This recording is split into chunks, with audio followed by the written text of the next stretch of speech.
يا باشا والله نور الدنيا بحبسك. صلى على النبي يا عمار. طبعا انت بتخاف ربنا. طب اللي بيخاف ربنا يا جماعه وفرحان بنور بالله يقوم يقف من على كرسي. اللي بيخاف ربنا بس، اللي بيخاف ربنا بس اللي يقف. وهي كلمه واحده العريس هقولها واقولها بصوت عالي جامد قوي قوي. اللي يحب امه يرفع ايده للكل لفوق لفوق لفوق لفوق. يا اب سلام.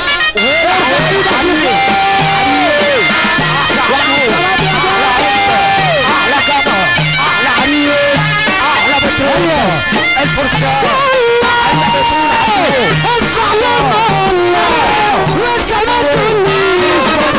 اسمع لما الله، اسمع لما الله، اسمع لما الله، اسمع لما الله.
اللي حب النبي يسقف، اللي حب كل الناس بتقول